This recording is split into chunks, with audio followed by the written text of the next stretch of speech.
আওলাদাকুম লিযাকারি মিসলু হাযিল উনসায়াইন।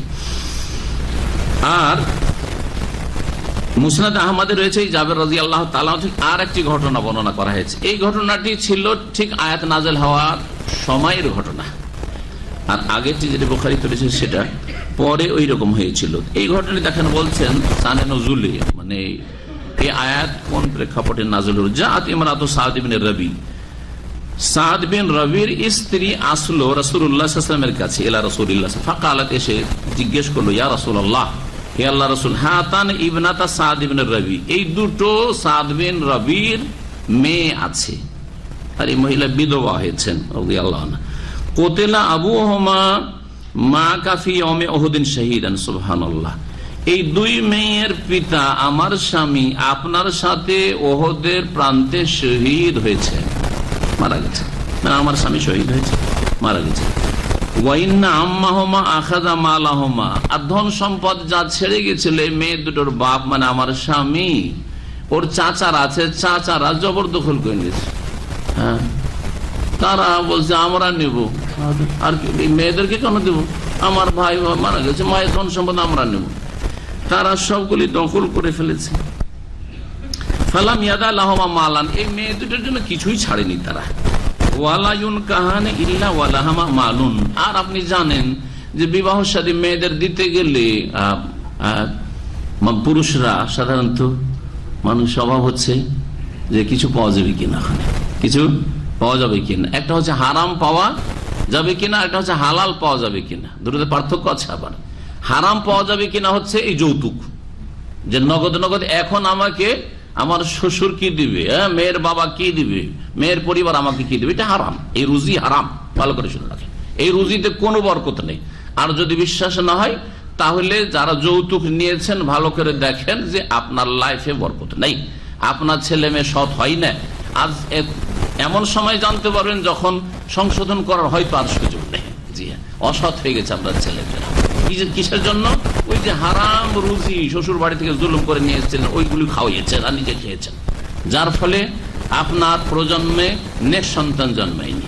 বরকত শুধু পয়সা বেশি হওয়া না, পয়সা বেশি আছে কিন্তু বিপদ আপদের শেষ নেই, পয়সা বেশি আছে কিন্তু রোগের শেষ নেই, পয়সা বেশি আছে কিন্তু টেনশন আর মানসিক অশান্তির শেষ নেই। এগুলি হচ্ছে বরকতহীনতা।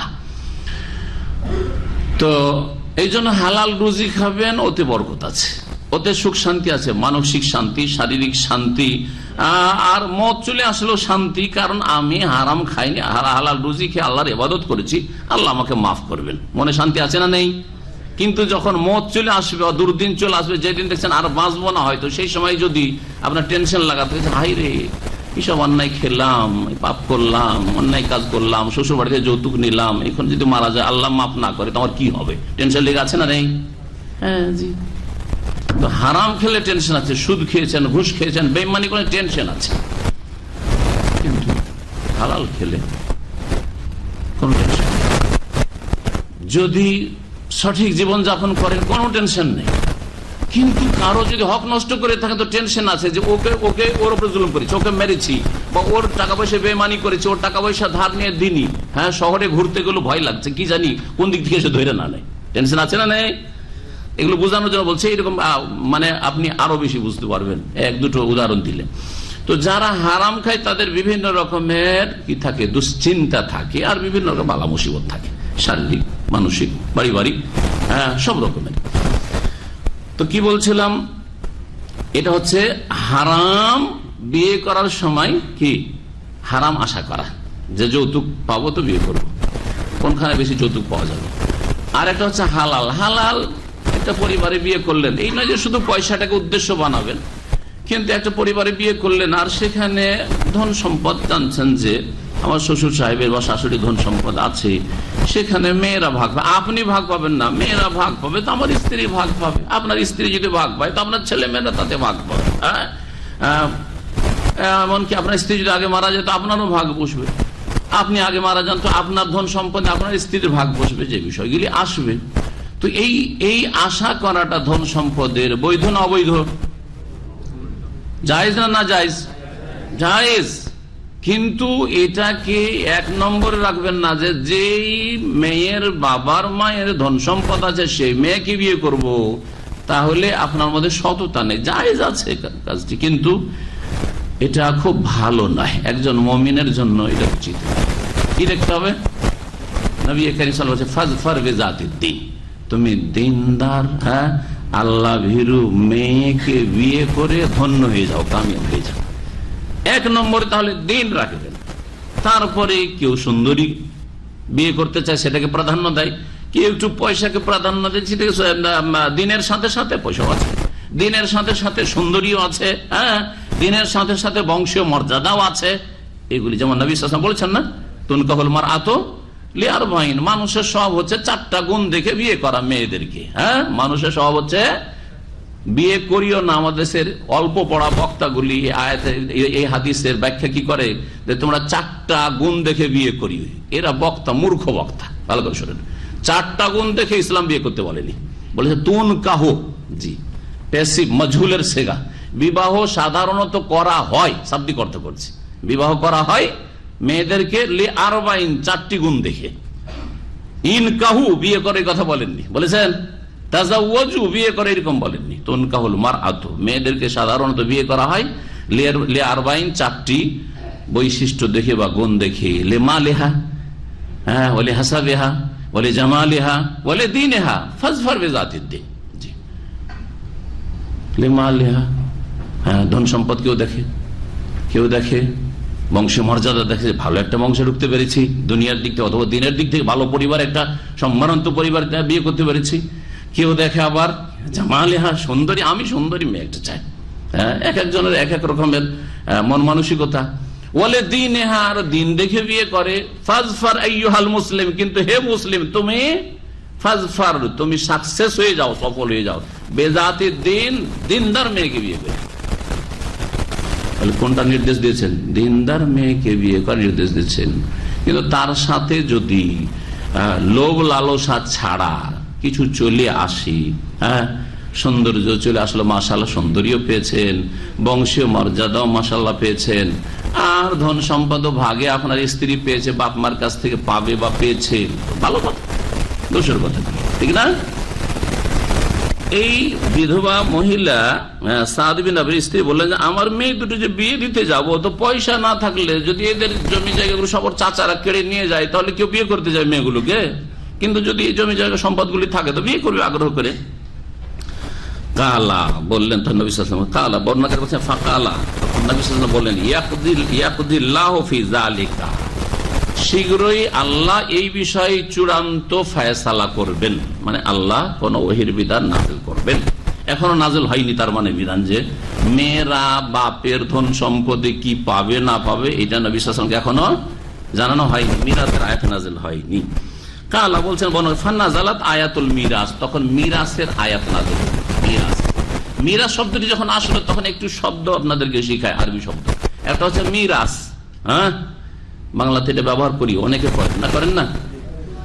আরেকটা হচ্ছে ওয়ারিস, ওয়ারিস ব্যবহার করেন না, ওয়ারিস। আরেকটা হচ্ছে মুরেস বা মুয়ারিস, মুরেস মুয়ারিস একই অর্থ, তিনটির অর্থ কে করতে পারে। এটা হয়েছে মাশাআল্লাহ, ওয়ারিস যে ভাগ পায়, যে ভাগ পাচ্ছে, বেঁচে আছে ভাগ পাচ্ছে। মিরাস, মিরাস হচ্ছে পরিত্যক্ত সম্পদ, মাশাআল্লাহ দুটো হয়ে গেছে। মুরেস বা মুয়ারিস, মাইয়াত, মাইয়াত মানে মাইয়াত তো শাব্দিক অর্থ না, ওর শাব্দিক অর্থ করতে হবে। যে ওয়ারিস বানাচ্ছে, কে ওয়ারিস বানালো? যে মারা গেল সে ওয়ারিস বানাইলো, সে হচ্ছে মুরেস অথবা মুয়ারিস। জি, তাহলে মৃত ব্যক্তিকে কি বলে? মুরেস। হ্যাঁ, আর যে মৃত ব্যক্তি ধন সম্পদ পেল তাকে বলে ওয়ারিস, আর পরিত্যক্ত ধন সম্পদকে বলা হয় মিরাস। কি আছে এখানে? ফান্নাজালাত আয়াতুল মিরাস, মিরাস সম্পর্কিত মানে পরিত্যক্ত ধন সম্পদ, মাইয়াতের, মৃত ব্যক্তির পরিত্যক্ত ধন সম্পদের ভাগ বন্টন সম্বলিত আয়াত নাজিল হইল। ফারসালা রাসূলুল্লাহ ইলা আম্মিহিমা, তখন রাসূলুল্লাহ সাল্লাল্লাহু আলাইহি ওয়াসাল্লাম ওই দুই মেয়ের চাচাদেরকে ডেকে পাঠালেন, যাও চাচাকে ডেকে নিয়ে এসো, যে জমি জায়গা ধন সম্পদ দখল করে। এই চাচাদেরকে ডেকে পাঠালেন রাসূলুল্লাহ সাল্লাল্লাহু আলাইহি ওয়াসাল্লাম, যে ডাকো এই চাচাদেরকে। তারপরে চাচারা আসলো, আসার পর নবী সাল্লাল্লাহু আলাইহি ওয়াসাল্লাম বললেন আতি ইবনাতাই সাদিন as-সুলুসাইন, সাদ যে তোমার ভাই, এই সাদের দুই মেয়েকে 2/3 অংশ দিয়ে দাও। আসলুসাইন মানে 2/3 অংশ, 2/3 অংশ। ওয়া উম্মাহুমা, আর এই দুই মেয়ের মাকে মানে সাদের স্ত্রীকে কত দাও? আসমন, 8 ভাগের 1 ভাগ দাও। জি, অষ্টাংশ। কত? অষ্টাংশ। ভগ্নাংশ পড়েছেন না পড়েননি? ভুলে গেছেন নাকি অনেকে? অষ্টাংশ, 8 ভাগের 1 ভাগ। ওমা বাকিয়া, আর যা অবশিষ্ট থাকবে, ফাহুয়াল্লা কা, সেটা হে চাচা, মেয়ের চাচা, তোমার, সেটা হচ্ছে তোমার, বাকিটা তোমার। ওমা বাকিয়া লাকা। আমাদের সমাজে জুলুম হয়, দুই পক্ষ থেকে জুলুম হয়। আমাকে যেহেতু সুবহানাল্লাহ মাসাইল জিজ্ঞাসার মাধ্যমে মানুষের মন মানসিকতা জানতে পারি। এই কিছুদিন আগে একবার জিজ্ঞাসা করছে যে ওর আত্মীয়দের মধ্যে কারো শুধু মেয়ে আছে, হ্যাঁ মেয়ে আছে, আর ছেলে সন্তান নেই, আর ওই মেয়ের চাচারা আছে। বলছে যে মেয়েকে কি এখন লিখে দিয়ে চলে যেতে পারবো? কেন লিখে দিয়ে যাবেন? বলছে ওই যে আমার ভাইয়েরা আছে, আমি তো মারা গেলে তো অর্ধেকটা আমার এক মেয়ে অর্ধেক, বাকি অর্ধেক ধন সম্পদ তো ওরাই নিয়ে যাবে। তাহলে 10 বিঘে জমি, তাহলে 5 বিঘে ও ভাইয়েরা নিয়ে গেল। হ্যাঁ না, ভাইকে দেবে না, সেজন্য মেয়েকে কি করবে? জীবদ্দশায় লিখে রেজিস্ট্রি করে দিয়ে চলে যাবে। হারাম, কিয়ামতে জান্নাত থেকে মাহরুম, বঞ্চিত হইতে হবে। এই জুলুম হয় এই পক্ষ থেকে। আবার এর বিপরীত জুলুম হয়, হ্যাঁ মেয়েকে না দিয়ে ওই যে চাচা যেমন দখল করে বসেছিল। তো দুটোই জুলুম, জুলুম যে কেউ করুক না কেন। আল্লাহ জালেমকে ক্ষমা করবেন না, বান্দার হক নষ্টকারীকে ক্ষমা করবেন না যদি সেই বান্দা ক্ষমা না করে। দুনিয়াতে বোনেরা যদি ক্ষমা না করে, সেই ভাই মাপ পাবে না, সেই বাপ মাপ পাবে না, যেই বাপ মেয়েদেরকে বঞ্চিত করেছে বা যেই ভাইয়েরা বোনকে বঞ্চিত করেছে। আর এটা ব্যাপক হারে ভারত, বাংলাদেশ, পাকিস্তানে মেয়েদেরকে ধন সম্পদ দেওয়া হয় না, হারাম দেয়, যৌতুক দিয়ে বিয়ে দেয়, কিন্তু হালাল যেটা ফরজ আল্লাহ করেছেন তাদের জন্য সেটা দেয়। কোথায় যাবে এরা? সব জাহান্নামে যাবে। ভালো করে বললাম, এটা বান্দার হক, এটা আল্লাহর হক নয় যে আল্লাহ মাফ। আল্লাহর হক, নামাজ পড়েননি 10 বছর, ইচ্ছা করলে তোবা করেছেন শেষ জীবনে, মৌতের 10 মিনিট আগে তোবা করেছেন, 2 মিনিট আগে তোবা করেছেন, ইচ্ছা করে আল্লাহ সব মাফ করতে পারেন। ইন্নাল্লাহ ইয়াগফিরু যুনুবা জামিয়া। শিরক করেছেন, কবর মাজার পূজা করেছেন, মূর্তি পূজা করেছেন, মৌতের 1 মিনিট আগে কালিমা পড়েছেন, ইন্নাল্লাহ ইয়াগফিরু যুনুবা জামিয়া, আল্লাহ ইচ্ছা করলে আমার হক আমি মাফ করে দিলাম, যাও সারা জীবন যা করেছো তাই। কিন্তু মানুষের হক আল্লাহ মাফ করবেন অতক্ষণ পর্যন্ত যতক্ষণ ওই লোকেরা মাফ না করবে। এই 4টে কথা নয়, হ্যাঁ এত সহজ বিষয় নয়। আল্লাহ যেন আমাদেরকে এই বিষয়গুলির, মানুষের হকের গুরুত্ব দেওয়ার তৌফিক দান করেন। ফারাইজ, এই বিদ্যাকে কি বলা হয়? এই যে ধন সম্পদের ভাগ বন্টন, এই বিদ্যাকে কি বলা হয়? ইলমুল ফারাইজ। কি বলা হয়? ইলমুল ফারাইজ। ইলমুল ফারাইজের উপর আমরা দীর্ঘদিন থেকে বলে আসছি একটা কোর্স করবো, কিন্তু সময় সুযোগ হয়ে উঠছে না। তো ইনশাআল্লাহ তাআলা একটা কোর্স করবো যাতে বিস্তারিত আমাদের আলোচনা হবে, তাতে ইনশাআল্লাহ তাআলা আমরা করবো। বিভিন্ন কোর্সগুলি আমাদের চলছে এখানে রাকা সেন্টারে, যার ফলে আমাদের অধিকাংশ যে সব পুরাতন ছাত্র ভাইরা, কারণ আবার এগুলো নতুন লোকেরা বুঝতে পারবেন না, তো তাদের সামনে একটু আলোচনা করে লাভও নাই। ইনশাআল্লাহ তাআলা এই কোর্সগুলো শেষ হয়ে যখন আমরা ওইরকম সময় সুযোগ পাবো যে আমাদের এখন আকীদা বা ফিকহ সব কোর্স শেষ হয়েছে, এই খাস কোর্স একটি করবো। কারণ এই সাবজেক্টটি বড় জটিল সাবজেক্ট, এবং এই সাবজেক্টের জন্য নবী সাল্লাল্লাহু আলাইহি সাল্লাম গুরুত্ব দিয়ে মানুষকে উৎসাহিত করেছেন। বলে তাআল্লামুল ফারায়েজা ফাইন্নাহা নিসফুল ইলম, তোমরা ইলমুল ফারায়েজ শিখো, ধন সম্পদের ভাগ বন্টন শিক্ষা লাভ করো, জানো। ফাইন্নাহা নিসফুল ইলম, এটা হচ্ছে ইসলামের অর্ধেক জ্ঞান। অর্ধেক কেন বললেন? অর্ধেক এজন্য বলা হইল যে অন্যান্য জ্ঞানগুলির সম্পর্ক, ইলমের সম্পর্ক পার্থিব জগতের সাথে, আর এই ধন সম্পদের ভাগ বন্টন মানুষের মৌতের সাথে, মৌতের পরের জগতের সাথে, যে মারা গেলেই তখন ধন সম্পদের ভাগ বন্টন হয়। অথবা এই বিদ্যাটির গুরুত্ব দেওয়ার জন্য যে অনেক বিদ্যা আপনি শিখে ফেলেছেন কিন্তু ফারায়েজ বুঝছেন না, আর মাদ্রাসা পড়ার লোকদের মধ্যে শতকরা 1টা ছাত্র ভালো করে ফারায়েজ বুঝে না, কারণ আমরা পড়াশোনা করে এসেছি সেজন্য ভালো করে জানি ফারায়েজ। অধিকাংশ আলেমরা যারা ফতোয়া দিতে পারে ফারায়েজ বুঝে না অনেক। আল্লাহ রাব্বুল আলামিন ইরশাদ করেছেন ইউসিকুমুল্লাহু ফি আওলাদিকুম লিযাকারি মিসলু হাযযিল উনসায়াইন। আল্লাহ পাক রব্বুল আলামিন তোমাদেরকে নির্দেশ দান করছেন, ওসিয়ত করছেন। আওসা ইউসি, শাব্দিক অর্থ হচ্ছে ওসিয়ত করা। আল্লাহর ওসিয়ত হচ্ছে আল্লাহ পাকের নির্দেশ, কিন্তু নির্দেশের আরো আরবি রয়েছে, যেমন আমারা মানে নির্দেশ, তাই না? আমারা মানে নির্দেশ, আল্লাহ আমারা বলেননি, কি বলেছেন? ওসিয়ত বলেছেন। ইমাম ইবনে কাসির রাহমাতুল্লাহ আলাইহি বলছেন যে আল্লাহ ওসিয়ত করেছেন মানব জাতিকে ফি আওলাদিকুম, বলছেন তোমাদের সন্তান সন্ততিদের ক্ষেত্রে, তোমাদের ছেলে আওলাদ, ওয়ালাদের বহু বচন, হ্যাঁ, আর ওয়ালাদ মানে কোন সন্তান? ছেলে সন্তান, হ্যাঁ, উভয় সন্তান। ভালো করে শুনে রাখেন, ছেলে মেয়ে দুটোই হচ্ছে ওয়ালাদ, কিন্তু আরবরা আজকাল তাদের মাতৃভাষায় ছেলে সন্তানকে কি বলে? ওয়ালাদ বলে, যেটা ভাষাগত ভুল, কিন্তু তাদের মাতৃভাষায় ঠিক আছে, ওরা মাতৃভাষা বলছে, শুদ্ধ ভাষা। হ্যাঁ, আরবি ল্যাঙ্গুয়েজ তারা বলছে না, শুদ্ধ ল্যাঙ্গুয়েজ। আরবি ল্যাঙ্গুয়েজে ওয়ালাদ, যে হ্যাঁ, ওয়ালেদ আর ওয়ালাদ, হ্যাঁ, জনক আর জাতক। হ্যাঁ, জাতক শুধু ছেলেটা নাকি, বুঝছেন না? বুঝছেন না? জনক ওয়ালেদ আর ওয়ালাদ হচ্ছে জাতক। লাম ইয়ালিদ ওয়া লাম ইউলাদ, তাই না? আল্লাহ জনকও না আর জাতকও না, আছে না নেই? তিনি কারো বাপও না আর কারো সন্তানও না, ঠিক না? জি হ্যাঁ। তো ওয়ালাদ মানে ছেলে মেয়ে দুটো, যে জন্ম নিয়েছে। এই জন্য জন্মের আরবি কি? ওয়ালাদা। হ্যাঁ, ওখান থেকে তো মিলাদ, হ্যাঁ, মিলাদুন নবী, হ্যাঁ, নবীর জন্মবার্ষিকী, তাই না? তো ওয়ালাদ মানে ছেলে জন্মিক, আরবি মেয়ে জন্মিক, এটাকে বলা হয় ওয়ালাদা, সে জন্মেছে। তো যে জন্মেছে সে হচ্ছে ওয়ালাদ, সে মেয়ে হোক অথবা ছেলে হোক। যখন ছেলে সন্তান বলবেন তখন তার আরবি কি? ইবিন। ইবিন মানে ছেলে, আর বিন্ত মানে হ্যাঁ, তখন মেয়ে। যেমন মানুষ, মানুষ মানে পুরুষ নাকি?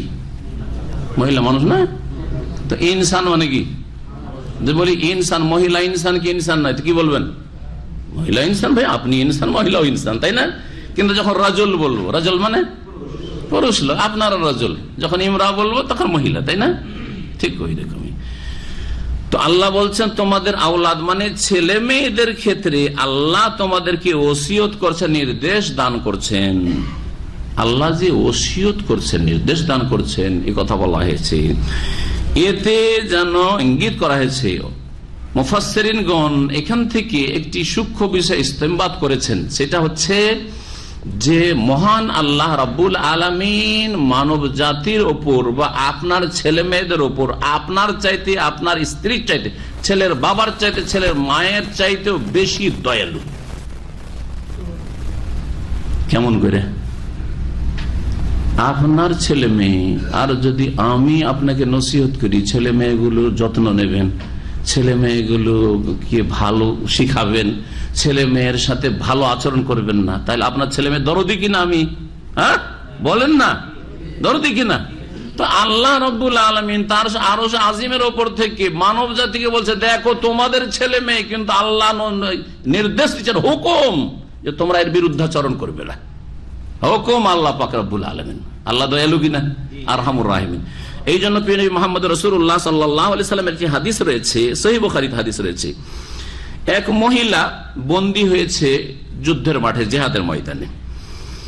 তার বাচ্চা খুঁজে পায় না, তার বাচ্চা ছিল কিন্তু ছোট বাচ্চা খুঁজে পায় না। জিহাদের ময়দানে কাফের স্বামীর সাথে এসছে, তারপরে হেরে গেছে, কুফরি শক্তি রাসূলুল্লাহ সাল্লাল্লাহু আলাইহি ওয়াসাল্লামের জামানায়। তারপরে ছেলেটা হাত ছাড়া হয়ে গেছে, কোথায় খুঁজে পাচ্ছেন না। তাদুরু আলা ওয়ালাদিহা, বাচ্চাটাকে খুঁজে বেড়াচ্ছে, বন্দীগুলির মধ্যে বাচ্চাটাকে খুঁজে বেড়াচ্ছে। ফালাম্মা ওয়াজাদাতু মিনাস সাবিয়ে, যখন ওই বন্দীগুলির মধ্যে তার বাচ্চাটাকে পেয়েছে, আখাযাতু, সেটাকে কোলে নিয়ে, ফাআলসাকাতু, বুকের সাথে জড়িয়ে ধরেছে বাচ্চাকে, বেসাদরিহা, নিজের বুকের সাথে জড়িয়ে ধরেছে। ও আর জাতু, আর সেটা দুধ পান করার বয়সে বাচ্চা ছিল, দুধ খাওয়াই দিলে সাথে সাথে। দেখবেন যদি বাচ্চা কিছুক্ষণ দেরি হয়ে যায়, হ্যাঁ, মহিলা যেসব স্তন্যদানকারী মহিলা, দেরি হয়ে গেছে, কোথাও হয়তো গেছে বাইরে, আর তারপরে হাসপাতালে ভিড় পড়ে দেরি হয়ে গেছে, আর আসছে, আর বাচ্চা কান্না করছে, দৌড় দিয়ে এসে তাড়াতাড়ি করে বাচ্চাকে দুধ খাওয়াইতে শুরু করে না, করে না? জি হ্যাঁ, এতেই তার শান্তি, এতেই তার মায়ের শান্তি। মা এত যত্ন নিয়েছে, কিন্তু এখন যে এত বড় হয়ে গেছে, এগুলো কল্পনাতেও নাই, ভুলে গেছেন। যার ফলে মায়ের সাথে দুর্ব্যবহার, বাপের সাথে দুর্ব্যবহার, যা করেছে সব ভুলে গেছেন। যখন আপনি ওই বয়সে পৌঁছবেন আর আপনার স্ত্রীকে দেখবেন যে কত কষ্ট করছে আর আপনি কত কষ্ট করছেন, তখন কিছুটা উপলব্ধি হবে। যদি তারপরেও যদি সুস্থ মস্তিষ্ক থাকে, বিবেক বিবেচনা থাকে, আর যদি মস্তিষ্ক বিকৃত মানে জালেম হয়ে যান, তখন আর ওসব খেয়াল হয় না। তখন মনে হয় যে ও করেছে, হ্যাঁ, আর বাপ মায়ের কোনো গুরুত্ব নেই। তো এই মহিলা দুধ পান করাতে শুরু করে। ফাকালা রাসূলুল্লাহ সাল্লাল্লাহু আলাইহি আসহাবিহি, তখন রাসূলুল্লাহ সাল্লাল্লাহু আলাইহি ওয়াসাল্লাম তার সাহাবায়ে কেরামদেরকে বললেন, আতারাউনা হাযিহি তারিহাতুন ওয়ালাদা ফিন নারি, আচ্ছা বলো তো এই মহিলা যে মরিয়া হয়ে ছুটে বেড়াচ্ছে বাচ্চা খোঁজার জন্য, তারপরে বাচ্চা পেতে বুকের সাথে জড়িয়ে দিয়ে যা দুধ খাওয়াইতে শুরু করেছে, এই মহিলাকে যদি বলা হয় যে তুমি তোমার বাচ্চাকে আগুনে ফেলে দাও, তুমি যা চাও তাই দেবো, ফেলবে? দুনিয়ার বাদশাহী, সারা দুনিয়ার রাজত্ব দিয়ে দেবো, হ্যাঁ, ধন সম্পদ যা চাও তাই দিয়ে দেবো, কিন্তু তোমার এই বাচ্চা কি করতে হবে? আগুনে ফেলে দিতে। ফেলবে? ছেলে মেয়ের মা কখনো বাচ্চাকে ফেলবে না। অনেক জালেম স্বামী আছে, বাধ্য করে বাচ্চা নষ্ট করার জন্য, জালেম স্বামী বাচ্চা নষ্ট করার জন্য বাধ্য করে, মহিলা করতে চায় না, মারধর করে, জুলুম অত্যাচার করে, আল্লাহ এদেরকে হেদায়েত দান করে। অথচ সে সেই বাচ্চাকে রক্ষা করতে সক্ষম, বাচ্চাকে আগুন থেকে বাঁচাতে পারবে। ইচ্ছা করে বাচ্চাকে আগুনে ফেলবে? নিজে জ্বলে যায়, বাড়িতে যদি আগুন লাগে লাফ দিয়ে আগুনের ভিতর থেকে বাচ্চা ফেসে গেছে, বাচ্চাকে নেওয়ার জন্য মা, আমি মরে যাই কিনা আমার বাচ্চাকে বাঁচাইতে হবে। কালুল্লাহ সাহাবীরা বলে, ইয়া রাসূলুল্লাহ, কখনো এই মহিলা যে বাচ্চা পেয়ে কি যে তার খুশি আর কি যে শান্তি, কখনো আগুনে ফেলতে পারে? ফেলবে না। কালা ফাওয়াল্লাহি, আল্লাহর কসম করে বলছি, লাল্লাহু আরহামু বিইবাদিহি মিন হাযিহি বিওয়ালাদিহা, আল্লাহ এই মহিলা যতটা দয়ালু তার বাচ্চার উপর, তার চাইতে বেশি বান্দার উপর দয়ালু। সুতরাং আল্লাহ কি জাহান্নামে বান্দাকে ফেলতে পারে? যদি বান্দার মধ্যে জান্নাতে যাওয়ার মতো নিম্নতম যোগ্যতা থাকে, ভালো করে শুনে রাখেন, নিম্নতম যোগ্যতা হচ্ছে শিরক মুক্ত হইতে, বড় শিরক মুক্ত হইতে হবে। নিম্নতম যোগ্যতা হচ্ছে ঈমান ভঙ্গকারী বিষয়গুলি থেকে নিজেকে বাঁচিয়ে রাখতে হবে। মুসলিমের সন্তান কিন্তু কাফের হয়ে গেছেন, জন্মসূত্রে ইসলামে ঢুকেছিলেন, আর সাবালক হওয়ার পরে এমন কিছু করলেন বা এমন কিছু বললেন যা দিয়ে ইসলাম বিনষ্ট করে নিজে ইসলামের থেকে বেরিয়ে গেছেন, এমনটা না হয়। অর্থাৎ মুরতাদ, নাস্তিক, মুশরিক, বহুত্ববাদী, কবর মাজারে সেজদাকারী, বড় শিরক, গস কুতুবরা দাতা, এইসব বড় শিরকি আকীদা যদি থাকে, তাহলে আল্লাহ কখনো কখনো জাহান্নাম থেকে উঠাবেন না মুশরিককে। বাকি যদি এইরকম বেনামাজি, কারণ নামাজ ত্যাগ করা হচ্ছে কুফরি, সুতরাং বেনামাজিকে জাহান্নাম থেকে উঠাবেন না, এটা হচ্ছে সঠিক মত। গবেষক ওলামাদের যদিও এতে দুটো মত রয়েছে, যে দীর্ঘদিন শাস্তি হবে কিন্তু আল্লাহ কখনো মাফ করবেন না নামাজিকে, আর আরেকটি মত হচ্ছে যে না, আল্লাহ কখনো মাফ করবেন না, কারণ নামাজ ছাড়া আর শিরিক করা, একজন নামাজ ছাড়ে আরেকজন কবরে সেজদা করে, দুইজন সমান অপরাধী। একজন নামাজ পড়ে না, আরেকজন মূর্তি পূজা করে, সমান অপরাধী। জি, ভালো করে শুনলেন, এটা হচ্ছে সঠিক মত। কারণ সাহাবাই কেরামদের মাঝে এমন কোন দ্বিমত ছিল না তখন, যে বেনামাজি ইসলামে থাকে অথবা মুসলিম বেনামাজি হতে পারে, এই কল্পনা সাহাবাই কেরাম রাদিয়াল্লাহু তাআলা আনহুম আজমাইনদের ছিল না। সাহাবীর অন্য কোনো ভুল হয়ে যেতে পারে, বা নবী সাল্লাল্লাহু আলাইহি ওয়াসাল্লামের সাহাবাই কেরামদের জামানাতে অন্য কোনো ভুল ভ্রান্তি মানুষের হইতে পারে, কিন্তু বেনামাজি কোন সাহাবী ছিল এর কোনো প্রমাণ পাবেন না।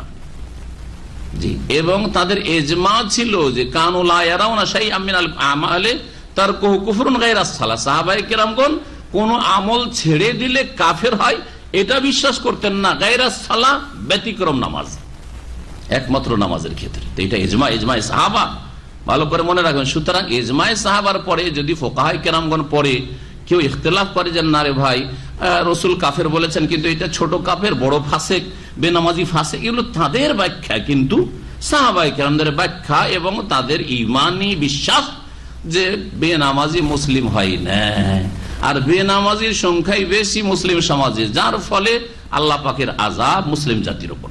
এখনো যে এত বালা মুসলিম জাতির ওপর এসব দেখছেন আপনারা প্রচার মাধ্যমগুলিতে, দেখার পরে কি নামাজির সংখ্যা বাড়ছে? যে এত আল্লাহ পাকের পক্ষ থেকে আযাব হচ্ছে, এত জালেমের জুলুম হচ্ছে আমাদের উপর, আমাদের পাপের কারণে এই চেতনা কি আছে? না, নেই। সুতরাং কি করে আল্লাহর আযাব উঠবে? আল্লাহর আযাব উঠবে না। আল্লাহ পাক যেন আমাদেরকে ফিরে আসার তৌফিক দান করেন। আব্দুল্লাহ ইবনে আব্বাস রাদিয়াল্লাহু তাআলা আনহু আরো বর্ণনা করেছেন, সহিহ বুখারীতে রয়েছে, কানাল মালু লিল ওয়ালাদ ওয়া কানাতিল ওয়াসিয়াতু লিল ওয়ালিদাইন। ধন সম্পদ ছেলে মেয়েরা পাবে, আর ওয়াকানাতিল ওসিয়ত হবে বাপ মায়ের জন্য। জাহিলিয়াতের যুগে বাপ মার জন্য ওসিয়ত, বাপ মাকে যদি ছেলে দিতে চায় তাহলে ওসিয়ত করে আমার বাপকে এতটা দিও, মাকে এতটা দিও, এইসব করবে। কিন্তু বাপ মার জন্য ভাগ বন্টন কিছু ছিল না। ফানাসাখাল্লাহু মিন যালিকা মা আহাব্বা, আল্লাহ জাহিলিয়াতের এইসব কুপ্রথা বা যেসব প্রথা ছিল ধন সম্পদের ভাগ বন্টন ক্ষেত্রে, এগুলিকে রহিত করলেন যতটা চাইলেন।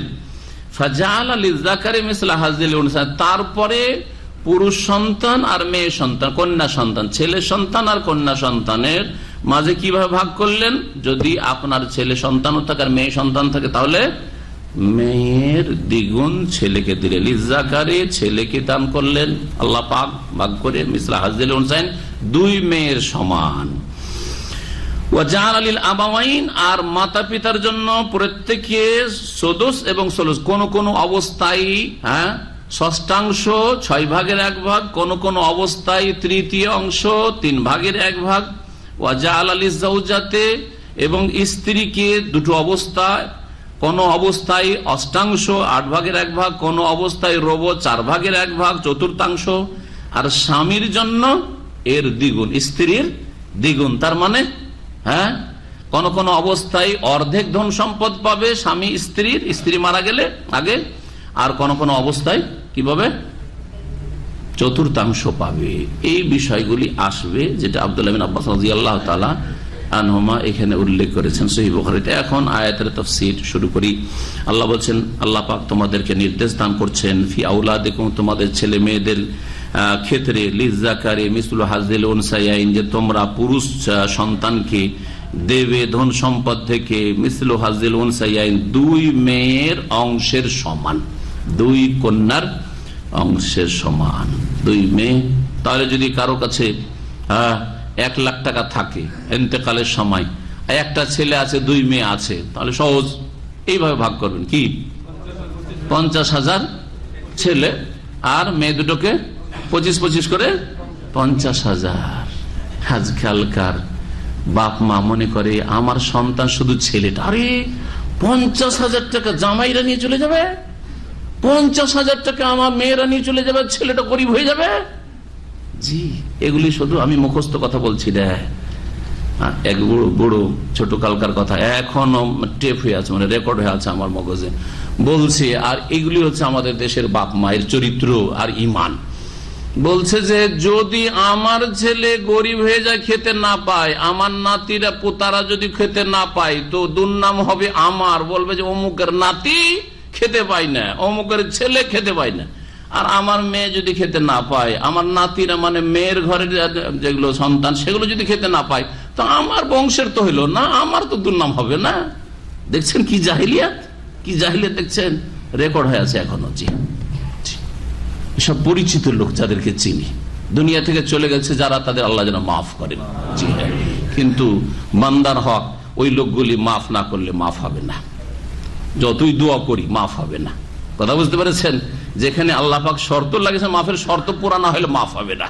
আবার আল্লাহ বলেছে, ইন তাস্তাগফির লাহুম 70 মাররাতান ফালা ইয়াগফিরুল্লাহ, 70 বার করে যদি বলি যে আল্লাহ তুমি মাফ করে দাও, অমুক জুলুম করে গেছে, ধন সম্পদ ঠিক করে ভাগ বন্টন করে, আল্লাহ তুমি ওকে মাফ করো, আল্লাহ তুমি ওকে মাফ করো, 70 বললো আল্লাহ মাফ করো, ফালা ইয়াগফিরুল্লাহ, মাফ করবেন। যেমন মুশরিককে আল্লাহ মাফ করবেন না যদি শিরকের অবস্থায় মারা যায়, ঠিক তেমনি বান্দার হক নষ্ট করে গেলে আল্লাহ মাফ করবেন না, ভালো করে মারা যতক্ষণ পর্যন্ত ওই বান্দারা ক্ষমা না করবে। ফাইন কুন্না নিসান, এই তো ছিল যদি কোন মৃত ব্যক্তির ছেলে মেয়ে 2 রকমই সন্তান থাকে, তাহলে লিযাকারি মিসলু হাযিল, ছেলেকে দ্বিগুণ দেবেন আর মেয়ে তার অর্ধেক পাবে। কিন্তু যদি শুধু মেয়ে সন্তান হয়, কন্যা সন্তান, ফাইন কুন্না নিসান, কিন্তু যদি মৃত ব্যক্তির শুধু মেয়ে সন্তান হয়, ফাওকাসনাতাইন, আর তা যদি 2 বা 2 এর বেশি হয়, আল্লাহ বলেছেন ফাওকাস 2 এর ঊর্ধ্বে, তার মানে 2 হলে কি হবে, সকলে একমত যে 2 হোক অথবা 2 এর বেশি হোক। শব্দ যদিও এসছে বা বাক্য এসছে ফাওকাসনা, তাই নেই 2 এর বেশি যদি মেয়ে সন্তান হয়, ফালাহুন্না সোলোসা মা তারাক, তাহলে পরিত্যক্ত ধন থেকে 2/3 ওই মেয়েরা পাবে, ওই মেয়েরা পাবে। 2 হলে কি হবে? 2 হইলেও 2/3 একজন লোক মারা গেল, তার 2টো মেয়ে আছে, ছেলে নেই, তাহলে কত পাবে? কত পাবে? 2 মেয়ে হইলেও 2/3 পাবে, আর 3, 4, 10, 25, 50, 100 হইলেও কত পাবে? তারা ওই 2/3 শরিক হবে, 2/3 তারা পাবে।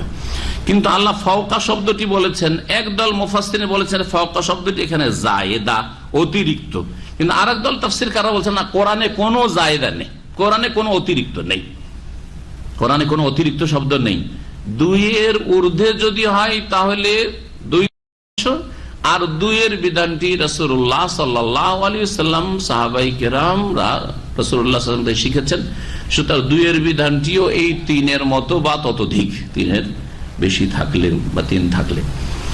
এক কথায় 1 এর বেশি যদি মেয়ে থাকে তাহলে মেয়েরা কত পাবে?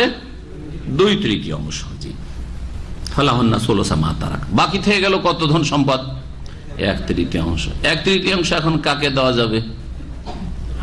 এখন দেখতে হবে যে কাছের লোক কে আছে। 2টো মেয়ে ছিল, একজন লোক মারা গেছে, পুরুষ হোক আর মহিলা, আর 2টো মেয়ে ছিল, মেয়ে 2টো কত পেল? 2/3। তারপরে 1/3 বাকি থাকলো। এখন যদি মৃত ব্যক্তি পুরুষ হয়ে থাকে তাহলে তার স্ত্রী থাকতে পারে, স্ত্রী যদি থাকে তাহলে কত পাবে? আসছে, হ্যাঁ, মহিলা মারা গেছে আর 2টো মেয়ে ছিল, তাহলে 2/3 পেল। এখন ওর স্বামী আছে, স্বামী আছে, হয়তো স্বামী আগে মারা যায়নি, স্বামী বেঁচে আছে। এখন স্বামী যদি আগে মারা যায় তাহলে তো নেই, তাহলে অন্য কাউকে খুঁজতে হবে যে আশেপাশে কেউ আছে কিনা। কিন্তু স্বামী আছে, স্বামী কত পাবে? আসছে, যেহেতু সন্তান আছে সেজন্য 1/4 পাবে, আসছে। এইভাবে ভাগ করতে হবে। যখন এই ফারায়েজের আয়াতগুলি তাফসীর করছি, তাহলে যেই ভাগ বন্টনগুলি আল্লাহ রাব্বুল আলামিন সুনির্ধারিত করেছেন সেগুলি আমরা